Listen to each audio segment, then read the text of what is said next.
हम सभी को पता है कि यहाँ पर हम एक दिलासा सभा के लिए आए हैं, पर दिलासा का मतलब होता है सामने वाला जो व्यक्ति दुखी है ना, उसका दुख कम करना, उसे हिम्मत देना।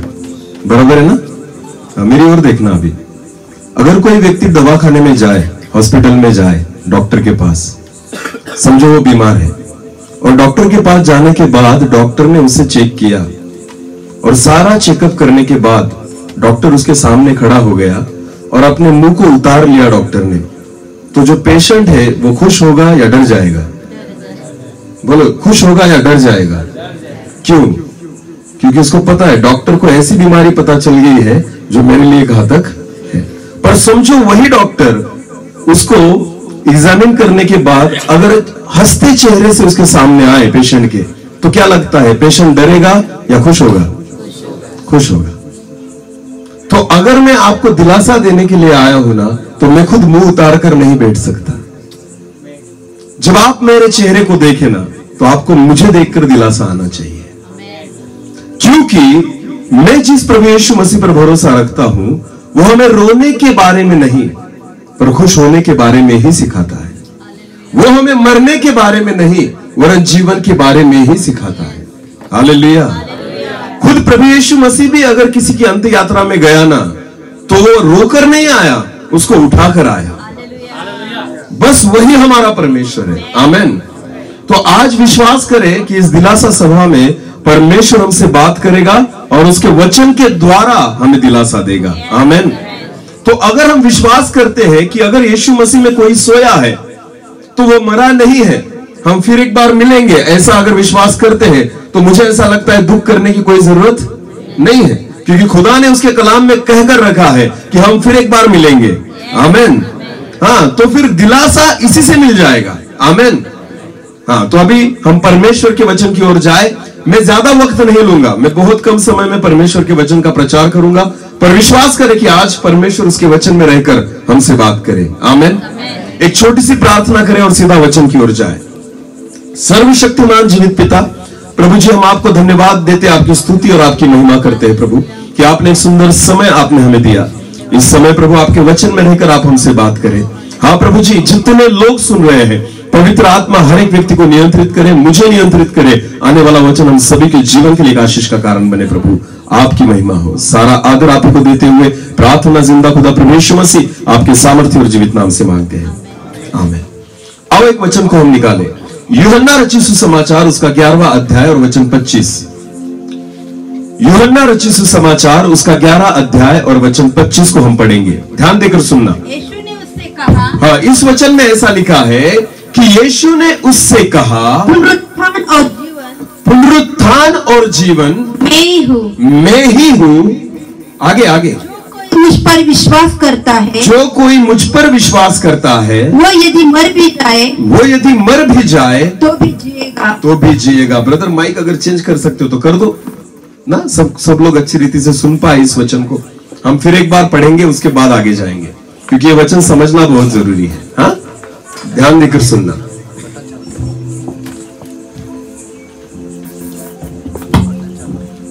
यूहन्ना रचित सुसमाचार उसका 11 अध्याय और वचन 25 को पढ़े फिर एक बार। यीशु ने उससे कहा,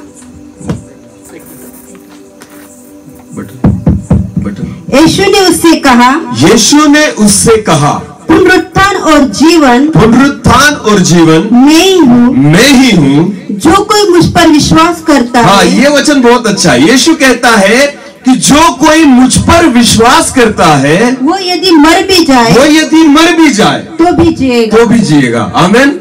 ये वचन बहुत अद्भुत है कि यीशु कहता है कि जो मुझ पर विश्वास करता है, वो मर भी जाए तो भी जिएगा।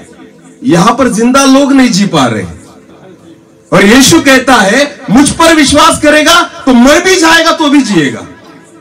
समझ में आया कुछ? जिंदा रहना और जीना, इसमें बहुत बड़ा फर्क है। आज जगत में बहुत सारे लोग जिंदा है पर जी नहीं रहे हैं। यीशु मसीह जिंदा करने के बारे में नहीं, जीने के बारे में बात कर रहा है। आमीन।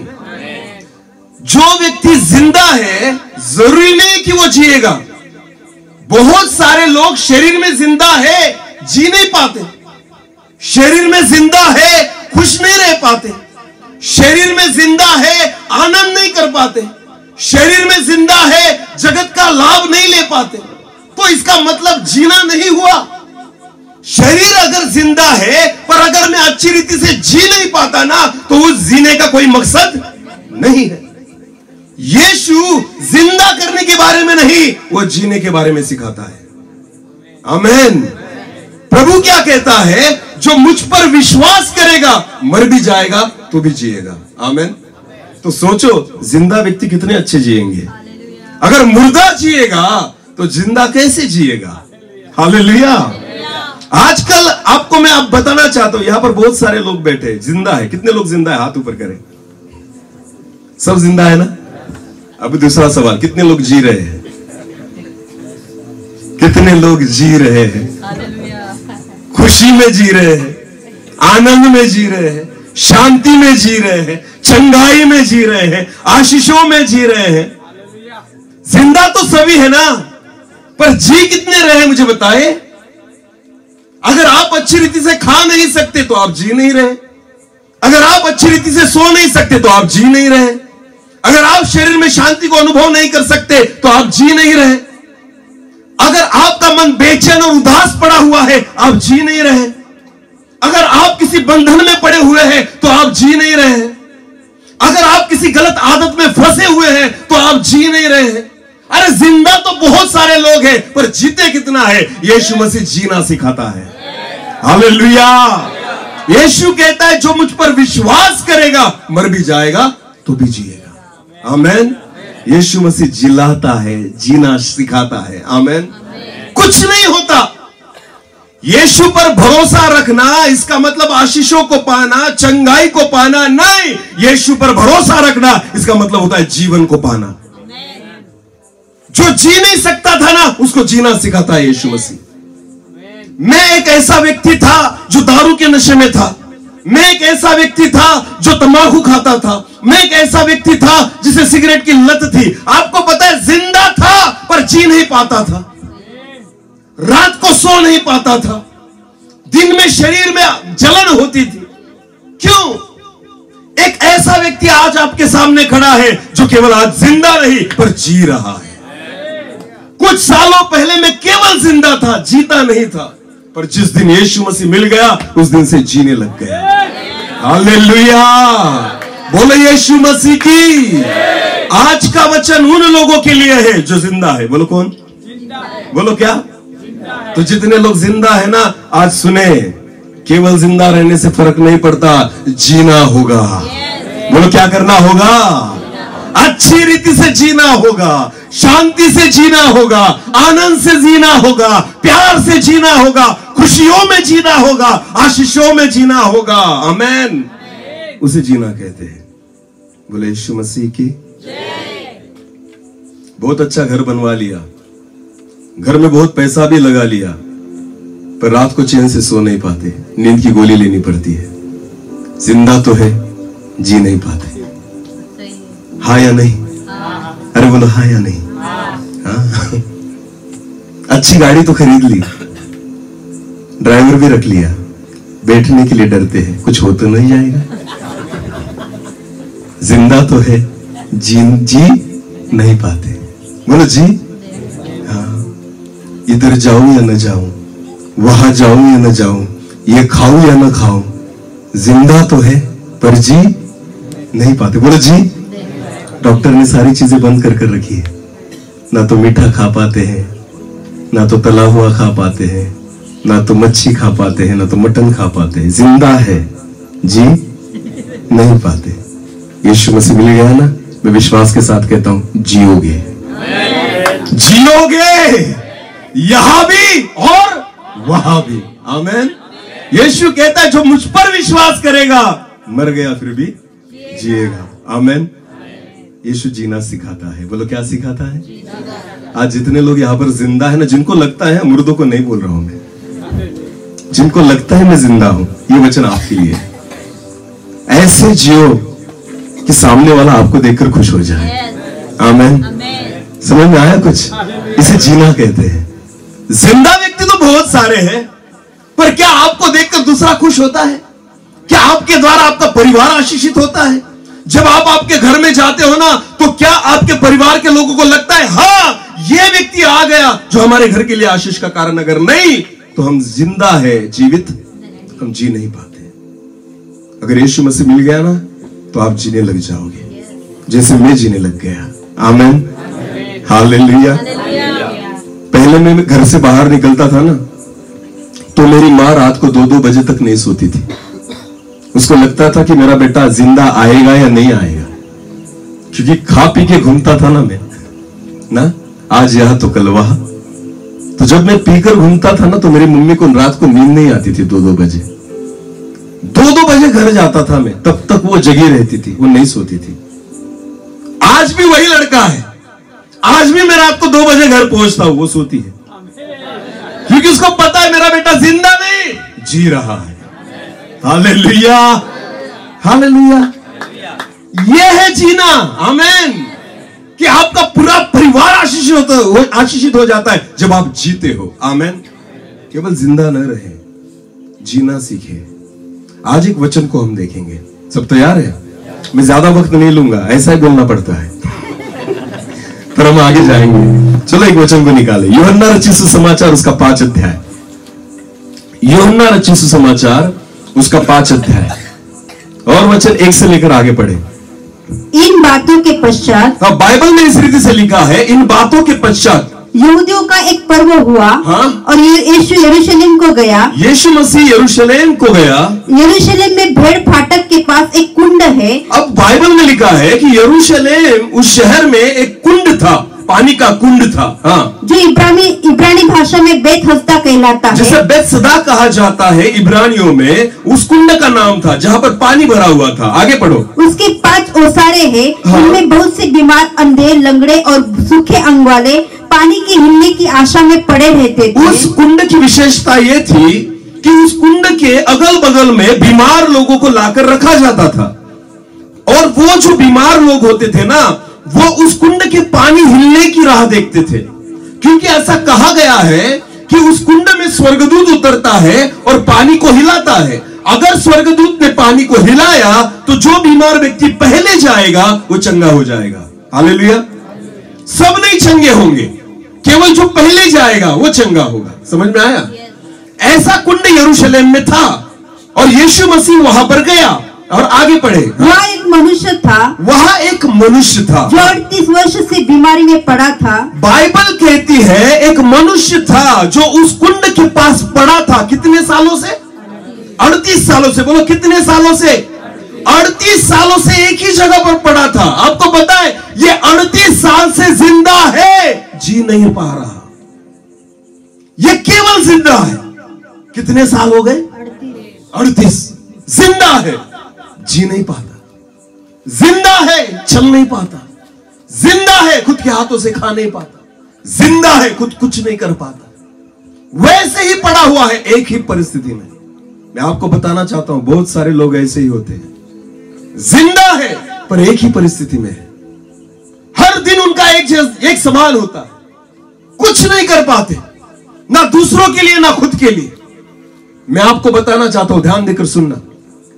अगर आप आपके परिवार के लिए कुछ अच्छा करना चाहते हो, अगर आप आपके दोस्तों के लिए कुछ अच्छा करना चाहते हो, अगर आप आपके समाज के लिए कुछ अच्छा करना चाहते हो, अगर आप आपके गांव के लिए कुछ अच्छा करना चाहते हो, और अगर आप आपके देश के लिए कुछ अच्छा करना चाहते हो ना, पहले खुद से अच्छा करना सीखो। जो व्यक्ति खुद से अच्छा व्यवहार नहीं करता वो किसी से नहीं कर सकता। समझ में आया कुछ? अगर मुझे लोगों के लिए अच्छा करना है ना, पहले आपको खुद के लिए अच्छा करना होगा। अगर मैं खुद अच्छी चीजों को नहीं खा रहा तो मैं कैसे दूसरों को अच्छी चीजें खिलाऊंगा? अगर मैं खुद अच्छी चीजों को नहीं पी रहा तो मैं लोगों को कैसे अच्छी चीजें पिलाऊंगा? अगर मैं खुद की अच्छी रीति से जिम्मेदारियों को नहीं उठा रहा तो मैं दूसरों की जिम्मेदारियों को कैसे उठाऊंगा? पहले हमें ऐसा जीना होगा कि हम पहले खुद को आशीषित करें। आमीन। अगर आप खुद की देखभाल करोगे ना, तब आपका परिवार आशीषित होगा। पहले खुद जीना सीखे। बोलो क्या? खुद जीना सीखे, जिंदा रहने से कुछ नहीं होता। ये भी तो जिंदा है 38 साल से, खाट पर पड़ा हुआ है, बोझ, बोलो क्या, बोझ। 38 साल से उस खाट पर बोझ बनकर पड़ा है, अपने परिवार के लिए बोझ बन चुका है, अपने रिश्तेदारों के लिए बोझ बन चुका है, ना तो खुद के लिए कुछ काम आ रहा है, ना दूसरों के लिए कुछ काम आ रहा है। ऐसा जीवन है बहुत सारे लोगों का, जिंदा तो है पर बोझ है, खुद के लिए भी, परिवार के लिए भी, रिश्तेदारों के लिए भी और दूसरों के लिए भी। कुछ नहीं करते, केवल बोझ बने बैठे हैं और कहते हैं मैं जिंदा हूं। तो क्या फायदा जिंदा हो के भी? यह 38 साल से जिंदा है, एक ही परिस्थिति में वहीं पर पड़ा है, बोझ बनकर पड़ा है। ना परिवार के लिए कुछ कमा सकता है, ना परिवार के लिए कुछ कर सकता है। ध्यान देकर सुनना, हो सकता है आज हमारे बीच में ऐसा कोई हो जो बोझ बनकर पड़ा है, जिसका जीवन केवल बोझ बन चुका है, अपने परिवार के लिए, अपने रिश्तेदारों के लिए, अपने समाज के लिए, अपने गांव के लिए। अगर आपका जीवन केवल बोझ है ना, तो आज सुने परमेश्वर का वचन। यह एक ऐसा व्यक्ति है बाइबल में जो बोझ था धरती के लिए, जो बोझ था परिवार के लिए, पर एक दिन उसके जीवन में ऐसा आया, उसको यीशु मसीह मिला। बोलो कौन मिला? यीशु मसीह। हालेलुया। एक जिंदा व्यक्ति जो जी नहीं पा रहा, उसको यीशु मिला। एक जिंदा व्यक्ति जो कुछ नहीं कर पाता, उसको यीशु मिला। हालेलुया। ध्यान देकर सुनना, बाइबल कहती है 38 साल से एक व्यक्ति वहां पर बीमार पड़ा था। हाँ, आगे पढ़ना। यीशु ने उसे पड़ा हुआ देखकर, यीशु ने उसको पड़ा हुआ देखकर, और यह जानकर कि वो बहुत दिनों से इस दशा में पड़ा है। यीशु उन लोगों को देखता है जो ऐसी दशा में पड़े हैं, जो केवल जिंदा है, जी नहीं पाते, उनको देखता है यीशु। बोलो किनको देखता है? उन लोगों को जो एक ही परिस्थिति में पड़े हैं। हालेलुया। लोग कहते हैं गरीबों को मसीह बनाते हैं, नहीं, यीशु मसीह किसको मसीह बनाता है पता है? जो ऐसे पड़े हुए हैं। हालेलुया। जो मेरे जैसा व्यक्ति पापों में पड़ा हुआ था ना, वो मसीह बन गया है। जो जी नहीं पा रहा था ना, वो मसीह बन गया है। जो अपने परिवार के लिए एक बोझ बन गया था ना, आज वो मसीह बन गया है। एक बोझ बना हुआ व्यक्ति आज मसीह बन गया, तो उसमें गलत क्या हुआ? हालेलुया। यीशु मसीह गरीबी को नहीं देखता, यीशु मसीह अमीरी को नहीं देखता, यीशु मसीह किसी जाति को नहीं देखता, यीशु मसीह किसी समाज को नहीं देखता, यीशु मसीह किसी धर्म को नहीं देखता। यीशु तो ऐसे बोझ भरे, बोझ से दबे हुए लोगों को देखता है जो बोझ बनकर बैठे, कुछ नहीं कर पाते, कुछ नहीं पर कर पाते। ऐसे लोग जो ऐसी अवस्था में पड़े हैं, कोई नहीं है उनके यहां, सारे लोगों के लिए बोझ बने हैं। हालेलुया। सोचो ना, आपके सामने खड़ा हुआ व्यक्ति ऐसा था, समझो, जिसके हाथ में दारू की बोतल थी, आज उसके हाथ में बाइबल है। यह चमत्कार नहीं तो और क्या है? लंगड़े चलते हैं ना, अंधे देखते हैं, मुर्दे जिंदा होते हैं, इनको चमत्कार मत कहे, पर जब एक पापी बदल जाता है ना, वो सबसे बड़ा चमत्कार है। हालेलुया। जब एक पीने वाला, खाने वाला, सिगरेट पीने वाला जो वचन को प्रचार करने लग जाए, सबसे बड़ा चमत्कार है। आमीन। नहीं लगता आपको? अरे बोलो, करके तो दिखाओ, करके दिखाओ तो मानो। हाँ, अंधों को तो डॉक्टर भी चंगा कर देंगे, लंगड़े का तो ऑपरेशन करके डॉक्टर भी उसको सीधा कर देंगे, पर किसी पापी को बदल के दिखाओ। मेरे जैसे किसी पापी को कोई गोली देकर दिखाओ कि वो सुधर जाए। नहीं सुधरता पापी, उसको यीशु ही चाहिए। हालेलुया। सारी चीजों के लिए और सारी बीमारियों के लिए इलाज है, पाप के लिए कोई इलाज नहीं है। आमीन। तो उस यीशु ने मुझ पर जो उपकार किए है ना, चंगाई नहीं दी, उसने जीवन दिया है मुझे। जिंदा था, जीना सिखा दिया। हालेलुया। 38 साल से पड़ा हुआ है। यीशु ने देखा कि बहुत दिन हो चुके हैं, एक ही परिस्थिति में पड़ा हुआ है। ऐसे लोगों के ऊपर प्रभु देखता है। आज मैं विश्वास के साथ आपको कहना चाहता हूं, अगर आप जिंदा है पर जी नहीं रहे ना, आज यीशु आपसे बात कर रहा है। हालेलुया। तंग आ चुके हैं ना, मैं छोड़ना चाहता हूं, इन चीजों को मत, नहीं छुड़ती, आज यीशु आपसे बात कर रहा है। जब मैं दारू पीता था ना, रात को सोते समय मैं सोचता था कल से बंद। क्या? कल से? पर मेरा कल कभी आता ही नहीं था, क्योंकि जब दूसरा दिन आता था फिर कल से बंद। रोज रात को यही सोचता था। आपको पता है, हम अपनी परिस्थिति से नहीं उठ सकते, हमें उठाने के लिए यीशु चाहिए। हालेलुया। वरना एक ही परिस्थिति में पड़े रहोगे, जिंदा रहोगे, जियोगे नहीं। जिंदा रहोगे, जी नहीं पाओगे, एक ही परिस्थिति में वैसे ही पड़े रहोगे। पता होता है हमें ये चीज मेरे लिए अच्छी नहीं है, फिर भी उससे नहीं निकल पाते, तो इसका मतलब क्या है? आपकी परिस्थिति उसी व्यक्ति के समान है जो 38 साल से एक ही जगह पर पड़ा हुआ है, पाप में पड़ा हुआ है ना, नहीं निकल पा रहा, नहीं उठ पा रहा, नहीं छोड़ पा रहा, वैसे ही पड़ा। यीशु मसीह ने देखा बहुत दिन हो चुके हैं उसे एक ही परिस्थिति में पड़े हुए। आगे पढ़ना। यीशु ने उससे पूछा, क्या तू चंगा होना चाहता है? आज यीशु आपसे पूछता है, क्या तू जीना चाहता है? जबरदस्ती नहीं करता प्रभु, ध्यान देकर सुने, जबरदस्ती ये तुम्हें पूछता है, क्या तू चंगा होना चाहता है? अगर आप दवाखाने में गए, डॉक्टर के पास आप बीमार है, डॉक्टर आपको ऐसा पूछेगा, क्या तू चंगा होना चाहता है? अरे हाँ या नहीं, बोलो तो सही। नहीं, क्योंकि डॉक्टर को पता है आया ही क्यों है, चंगा होने के लिए। बोलो आया ही क्यों है। पर आपको पता है यीशु ऐसे नहीं करता। आप पाप में हो ना, वो आपसे पूछेगा जीवन जीना चाहता है? अगर आपने हाँ कहा ना तो देगा। आमीन। जबरदस्ती नहीं है, जबरदस्ती किसी पर नहीं है। वो आज तुमसे पूछता है, चंगा होना चाहते हो, जीना चाहते हो, जीवन जीना चाहते हो, शांति से जीना चाहते हो, आशीषों में जीना चाहते हो, आनंद में जीना चाहते हो, अरे सच्चा जीवन क्या है उसे जीना चाहते हो? यह आपको सवाल पूछता है। आपने हाँ कहा तो आगे वाली बात, वरना फुल स्टॉप, कुछ नहीं हो सकता। जबरदस्ती नहीं है। ध्यान देकर सुने, प्रभु यीशु मसीह का ना सरकारी दवाखाना है। बोलो कौन सा? कुछ लेता भी नहीं और कुछ देता भी नहीं। समझ में आ रहा है?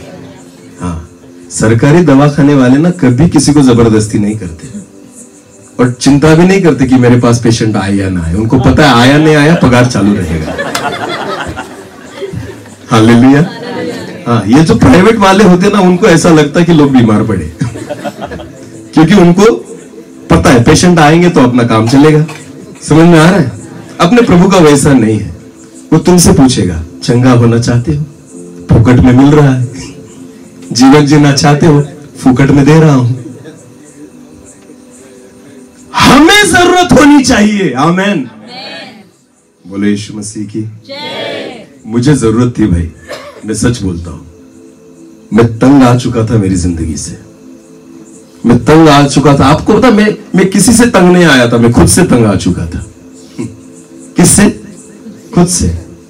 जब तक आप खुद से तंग नहीं आते ना, आपको यीशु की जरूरत नहीं है।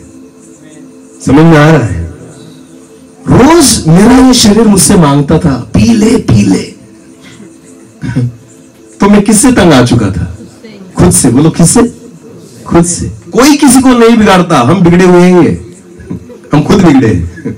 ध्यान देकर सुने, लोग कहते हैं ना दोस्तों ने बिगाड़ा, कोई किसी को नहीं बिगाड़ता भाई, कीड़ा तुझ में ही है। बिगड़ने का कीड़ा तुझ में ही है। तूने ही खुद को बिगाड़ा है। हमारे पिंपलनेर में दूध वाला हर सुबह 6 बजे आता है दूध देने के लिए, घर घर में। समझ में आ रहा है? 70 रुपए लीटर। बोलो कितना? 70 रुपए लीटर। बेचारा 5 बजे 4 बजे उठता है, दूध निकालता है, किटली में भरता है और 6 बजे आकर दरवाजे को खटखटाता है। फिर हम जैसे जो महान लोग होते हैं ना, वो 15-20 मिनट के बाद निकलते हैं ब्लैंकेट से बाहर। वो बेचारा तब तक बाहर ही खड़ा होता है, दूध वाला। फिर उसके बाद दरवाजा खोलने के बाद वो बेचारा कहता है, सर दूध ले लो। तो फिर आधा लीटर लेने के बाद उसको 2 सुनाते हैं सुबह सुबह, क्योंकि इनकी नींद खुली होती है ना। तो ये कहते हैं, इतना पानी मिलाता है, दूध ऐसा देता है। वो बेचारा अगर पैसे मांगने लग गया ना, तो कहते हैं, चल अगले महीने में दूंगा, अभी मेरे पास नहीं है। कितने नखरे, कितने नखरे। किसके लिए? दूध के लिए। बोल किसके लिए? तो मुझे एक बात बताए, दूध अच्छा है या बुरा शरीर के लिए? अरे बोलो। फिर भी दूध वाला कहाँ आ रहा है? अपने घर देने के लिए। 70 रुपए में दे रहा है, फिर भी कहते हैं पानी डाला, ये डाला, वो डाला। बराबर है ना? उसको टाइम पर पैसा देते। दारू वाला घर पर आता है, बोलो ना, फिर कौन जाता है? हम खुद जाते हैं। वो बेचारा पानी नहीं डालता, हम खुद पानी डाल के पीते हैं। और उधारी तो वो रखेगा ही नहीं, कल का एडवांस आज ही देकर जाते हैं, कल मेरे लिए एक बचा के रखना। तो सोचो क्या अच्छा है हमारे लिए, दूध या दारू? अरे बोलो ना, पर फिर भी नखरे किसके लिए? दूध के लिए। हम जिंदा है, जी नहीं रहे। अगर मुझे यह नहीं समझ में आता कि मेरे लिए क्या अच्छा है, पहले खुद से तो प्यार करना सीखे। आमीन। गंदी बातें, गंदी चीजें किसको खराब कर रही है? हमें खुद को। अरे ये लाखों और करोड़ों की प्रॉपर्टी है, ये घर को संभालते, कलर मारेंगे घर को, झाड़ू मारेंगे घर को, घर में सेंट मारेंगे और खुद की बदबू आ रही है। बोले यीशु मसीह की जय। व्यारा में जाएंगे, इधर जाएंगे, टाइल्स लाएंगे, इतनी महंगी टाइल्स लाए। अरे खुद का एस्टिमेट निकाल, तो करोड़ों में है। हालेलुया। पास्टर जी, ये एक दांत जो है ना, डॉक्टर के पास जाओ तो 10,000 में देता है। अरे बोलो कितने में देता है? और खुदा ने फुकट में दिए। कितने दांत दिए? 32। बोलो कितने? तो 3,20,000 के दांत ही दे दिए खुदा ने। समझ में आ रहा है? पर है कीमत हमें नहीं, उसको लाल पीले करके घूम रहे हैं, क्योंकि मिले कैसे? बोलो बोलो बोलो कैसे? हाँ, घर में जो चीजें हमने रखी है ना, उसके लिए पैसे दिए हैं हमने, इसलिए उसको साफ करते हैं। खराब नहीं होनी चाहिए, क्योंकि पैसे दिए हैं ना। डॉक्टर के पास जाते हैं और चांदी का दांत लगवाते हैं, सोने का लगवाते और उसको घिसते रहते हैं, क्योंकि 20,000 में मिला है ना, बाकी फुकट मिले तो टूट भी गए तो टेंशन नहीं। दांतों की ही प्रॉपर्टी 3,20,000 की हो गई, बाकी तो हमने निकाला ही नहीं अभी तक। ये बाल अगर किसी के बाल अगर उड़ जाए ना, डॉक्टर के पास जाना, एक एक बाल गिन के बिठाता है, लाखों रुपए लेता है बालों के, तो लाखों की प्रॉपर्टी तो सिर पर लेकर घूम रहे तुम। हालेलुया। समझ में आ रहा है? ये किडनियों की कीमत नहीं है, इस हार्ट की कीमत नहीं है, लंग्स की कीमत नहीं है, आपको पूरा शरीर की कीमत अगर निकाले तो डॉक्टर भी नहीं निकाल पाएगा। करोड़ों की संपत्ति है।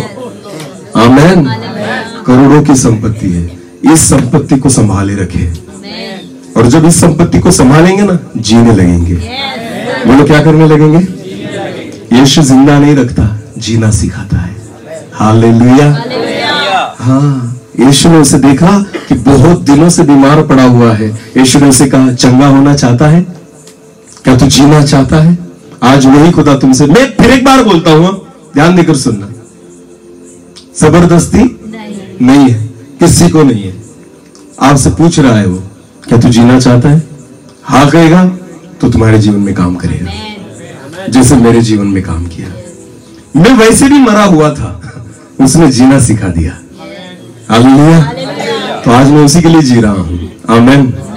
अगर तुम विश्वास करोगे, क्योंकि वचन में लिखा है, जो यीशु पर विश्वास करेगा वो मर गया फिर भी जिएगा। आमेन। मरा हुआ भी जीने लग गया। हालेलुया। बोले यीशु मसीह की जय। हाँ, पढ़े। क्या तू चंगा होना चाहता है? क्या तू जीना चाहता है? उस बीमार ने उसको अभी ध्यान देकर सुने, जो जिंदा पड़ा हुआ है 38 साल से, कुछ नहीं कर पा रहा, उसने उत्तर दिया, हे प्रभु, हे यीशु, मेरे पास कोई मनुष्य नहीं, मेरे पास कोई मनुष्य नहीं कि जब पानी हिलाया जाए तो मुझे कुंड में उतारे। जीने के लिए आपको कोई मनुष्य जो है ना मदद नहीं कर पाएगा, आपको खुद ही करना होगा। हालेलुया। इसको लगता था कोई मदद करेगा मुझे जीने के लिए। अरे कैसे करेगा भाई? तुझे खुद की मदद खुद ही करनी पड़ेगी। आमेन। अगर आप जीना चाहते हो ना, आपको निर्णय लेना होगा। अगर हमको जीना है ना, हमें भरोसा रखना होगा। अगर हमें जीना है ना, हमें प्रयास करने होंगे। आमेन। इसका प्रॉब्लम यह था बीमार व्यक्ति का, ये दूसरों पर भरोसा कर रहा था कि कोई आएगा और मुझे बचाएगा, कोई आएगा मुझे उठाएगा, कोई आएगा मुझे कुंड में डालेगा। नहीं, अगर तुझे जीना है ना, तो तुझे खुद ही उठना होगा। हालेलुया। तुझे खुद ही कुछ करना होगा। आमेन। अगर आप जीना चाहते हो ना, आपको खुद निर्णय करना होगा। दूसरे के निर्णय पर मत चले, अपने निर्णय खुद ले। हालेलुया। समझ में आया कुछ? जब यीशु ने से पूछा क्या तू चंगा होना चाहता है, वो कहता है होना तो चाहता हूं, पर कोई मेरा नहीं है जो मुझे मदद करे, कोई करेगा भी नहीं मदद आपको। लोग केवल सलाह देते हैं, बोलो क्या करते हैं, मदद नहीं करते। अगर आपके घर में कोई बहुत बीमार हो ना, तो 10 लोग 10 प्रकार की सलाह देंगे आपको, 10 प्रकार की। कोई कहेगा व्यारा लेकर जाओ, कोई कहेगा नंदुरबार लेकर जाओ, तो कोई कहेगा सूरत लेकर जाओ, कोई कहेगा बॉम्बे लेकर जाओ, कोई कहेगा इस गांव में लेकर जाओ, कोई कहेगा उस गांव में लेकर जाओ। उनको एक ही सवाल पूछना, तू लेकर जाना। उसको एक ही सवाल पूछना, क्या तुम लेकर जाओ ना, जाएगा लेकर? वो सलाह देंगे, बोलो क्या देंगे, मदद नहीं करेंगे। हालेलुया। लोग बड़ी बड़ी सलाह देते हैं, इधर लेकर जाओ, उधर लेकर जाओ, उसको दिखाओ, इसको दिखाओ, उसको कहना तू ही लेकर चलना। वो कहेगा मेरे पास टाइम, खुद की मदद खुद ही करनी पड़ेगी। दूसरों से केवल फुकट की सलाह मिलती है, मदद नहीं। यीशु कभी फुकट की सलाह नहीं देता, वो मदद करता है। आमीन। वो काम करता है। हालेलुया। वो हमें सहायता करता है। यीशु ने उससे कहा चंगा होना चाहता है, वो कहता है कोई मेरा नहीं है जो मुझसे मदद करे। आगे पढ़ना। परंतु मेरे पहुंचते पहुंचते दूसरा मुझसे पहले उतर जाता है। यीशु ने उससे कहा उठ, अपनी खाट उठा और चल फिर। यीशु ने उससे कहा उठ और अपनी खाट उठा और चल और फिर। आगे। वो मनुष्य तुरंत चंगा हो गया और अपनी खाट उठाकर चलने फिरने लगा। आज तक जो व्यक्ति बोझ बन के पड़ा हुआ था, आज बोझ उठाने के काबिल बन गया। हालेलुया। आज तक जो खुद धरती का बोझ बना पड़ा था, आज लोगों का बोझ उठाने लग गया। समझ में आ रहा है ये क्यों हुआ? क्योंकि यीशु ने उसे जीना सिखा दिया। बोलो क्या करना सिखा दिया? अब तक केवल जिंदा था, पर जिस दिन यीशु मसीह मिला उस दिन से जीने लग गया। बोलो क्या करने लग गया? जीने लग गया। ये है मेरा प्रभु जो जिंदा नहीं जीना सिखाता है। हालेलुया। आपकी कलीसिया से जो बहन प्रभु में सो गई है ना, मैं विश्वास करता हूं वो मरी नहीं, वो जी रही है। बोलो वो क्या कर रही है? क्योंकि यीशु कहता है जो मुझ पर विश्वास करता है मर गया फिर भी जिएगा। बोलो बोलो मर गया फिर भी जिएगा। यहाँ जिंदा लोग नहीं जी रहे, पर हमारी बहन मरी है फिर भी जी रही है। हालेलुया। समझ में आ रहा है? जिंदा लोगों को जीना नहीं आ रहा, पर मरे हुए जो प्रभु यीशु मसीह ने ना, वो भी जी रहे हैं। विश्वास करें। जीना चाहते हो तो आज यीशु आपसे पूछता है क्या चंगा होना चाहते हो, क्या जीना चाहते हो? उठ और अपनी खाट उठा और चल और फिर। आमीन। अपने बोझ को उठा। दूसरों का बोझ मत बन, परिवार का बोझ मत बन, दूसरों के लिए बोझ मत बन, तू बोझ उठाने वाला बन जा। हालेलुया। यीशु मसीह हमको किसी पर बोझ नहीं बनने देता, लोगों का बोझ उठाने की हिम्मत और ताकत देता है। हालेलुया। हालेलुया। एक वचन को पढ़ना, पहले थिस्सलुनीकियों उसका 4 और 16। पहले थिस्सलुनीकियों उसका 4 और 16। बस अभी मैं ज्यादा वक्त नहीं लूंगा, मुझे बहुत लंबा जाना है।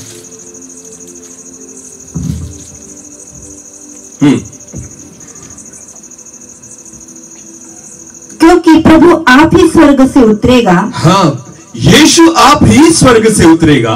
उस समय ललकार और प्रधान दूत का शब्द सुनाई देगा और परमेश्वर की तुरही फूकी जाएगी और जो मसीह में मरे हैं, जो यीशु में मरे हैं, वे पहले जी उठेंगे। वे जी उठेंगे। आमीन।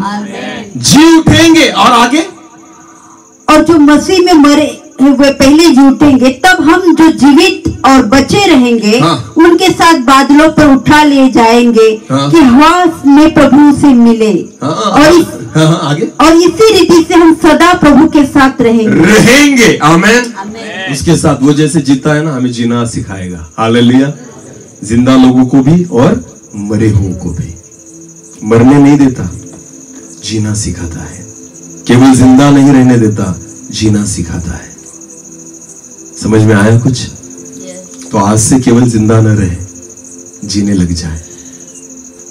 परमेश्वर ने आदम और हव्वा को बनाया था ना मिट्टी से, केवल जिंदा रहने के लिए नहीं बनाया था, जीने के लिए बनाया था, कि वो वहां एदेन की वाटिका में जिए, आनंद से जिए, शांति से जिए, खुशी से जिए।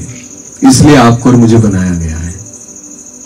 हम परमेश्वर की संतान है। बोलो किसकी संतान है? और वो चाहता है हम जिए। बोलो वो क्या चाहता है? हम क्या करें? जिए। बाइबल में लिखा है, उत्पत्ति की पुस्तक में, कि परमेश्वर ने मनुष्य को अपने स्वरूप और अपनी समानता में बनाया।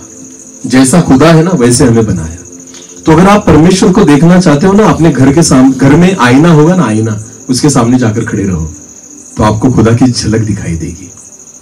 हम जैसा ही दिखता है वो, क्योंकि उसने उसके जैसे हमें बनाया है। समझ में आया? दिखते वैसे है पर है नहीं। पर परमेश्वर की इच्छा है जैसे स्वरूप उसके समान है ना, समानता भी उसके समान ही आ जाए, स्वभाव भी उसके समान ही हो जाए, जीवन भी उसके समान ही हो जाए। आमेन। हाँ, डर डर के जीना, ऐसे जीना नहीं कहते। हाँ, यीशु मसीह के समान जियो। आमेन।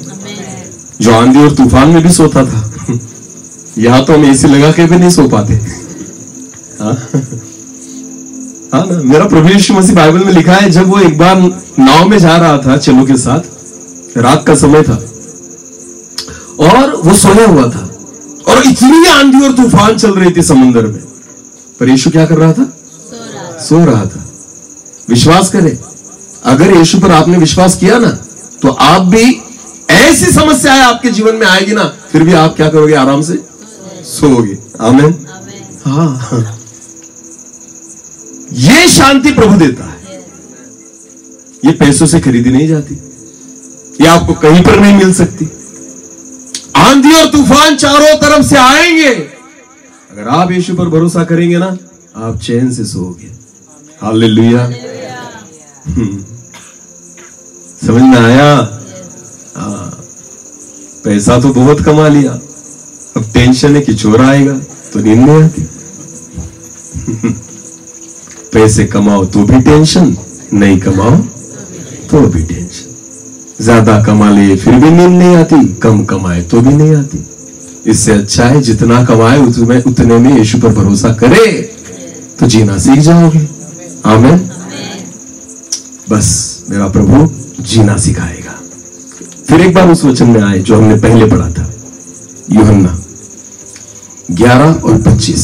यीशु ने उससे कहा, पुनरुत्थान और जीवन में ही, पुनरुत्थान और जीवन में ही हूँ। जो कोई मुझ पर विश्वास करता है, जो कोई मुझ पर विश्वास करता है, वो यदि मर भी जाए तो भी जिएगा। आमीन। वो यदि मर भी जाए तो भी जिएगा। तो समझो, जिंदा लोग कितने अच्छे जिएंगे। मरे हुए अगर जिएंगे तो जिंदा तो बहुत अच्छी रीति से जिएंगे।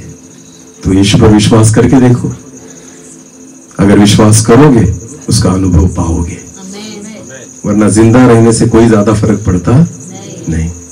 कोई ज्यादा फर्क पड़ता नहीं, जीने से फर्क पड़ता है। हालेलुया। बहुत साल निकाल चुके हो जिंदा रहने में, अब बचे हुए साल जीने में बिताओ।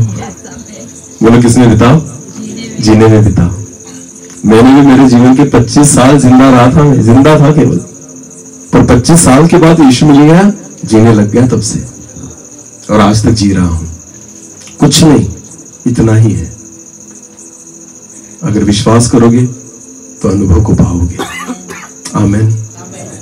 अपनी आंखों को बंद करें, इस समय हम प्रार्थना में जाएं। ब्रदर प्लीज, हर एक व्यक्ति अपनी आंखों को बंद करे। धन्यवाद पिता। इधर उधर न देखे, अपने मन को परमेश्वर की ओर लगाए। वो प्रभु हमारे बीच में है, उसकी उपस्थिति हमारे बीच में है। वचन में लिखा है, जो यीशु पर विश्वास करेगा वो मर भी जाएगा फिर भी जिएगा। अगर आप जिंदा हो तो मैं विश्वास के साथ कहता हूं, उस यीशु पर भरोसा करो। अगर विश्वास करोगे ना, जीना सीख जाओगे। किसी के लिए बोझ नहीं बनोगे आप, दूसरों का बोझ उठाने वाले बन जाओगे। यीशु ही आए, यीशु ही है जो हमें जीना सिखाता है। एक छोटा सा कोरस लेंगे और प्रार्थना में जाएंगे।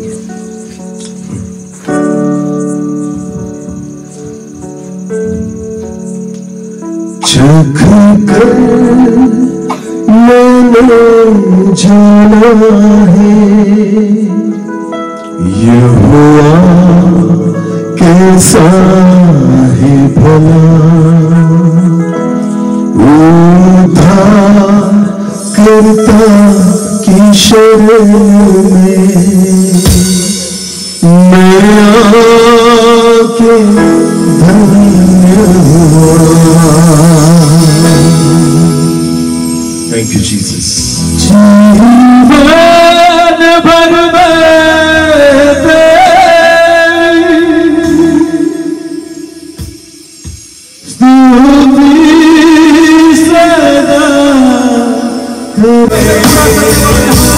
मेरे जीवन पूरा किया, मैंने जाना है, कैसा भला करता ईश्वर में मैं आगे हुआ, करता ईश्वर में मैं आगे हुआ,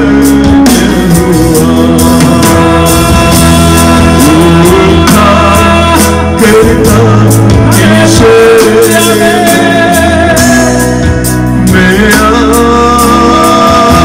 में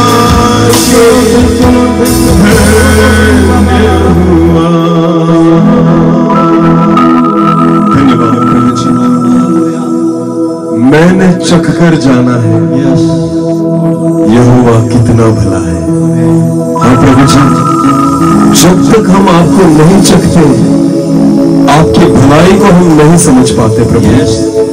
आज मैं चाहता हूं जितने लोग जिंदा हैं वो आपको चखे और जीवन का अनुभव करें, वो जीने लग जाए पिता।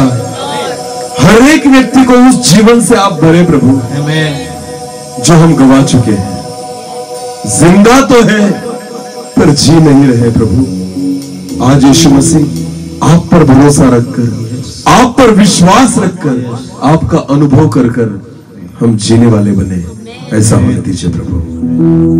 क्योंकि वचन में लिखा है, जो कोई मुझ पर विश्वास करता है वो यदि मर भी गया फिर भी जिएगा। धन्यवाद। मैं विश्वास करता हूं कि आज इस रात के समय आपने हमसे बात की है। केवल सुनने वाले नहीं प्रभु, पर वचन के अनुसार चलने वाले हम बने, ऐसा होने दीजिए। सारा आदर और सारी महिमा आप ही को देते हुए प्रार्थना प्रभु यीशु मसीह आपके सामर्थ्य और जीवित नाम से मांगते हैं। बोलो आमीन, आमीन, आमीन, आमीन।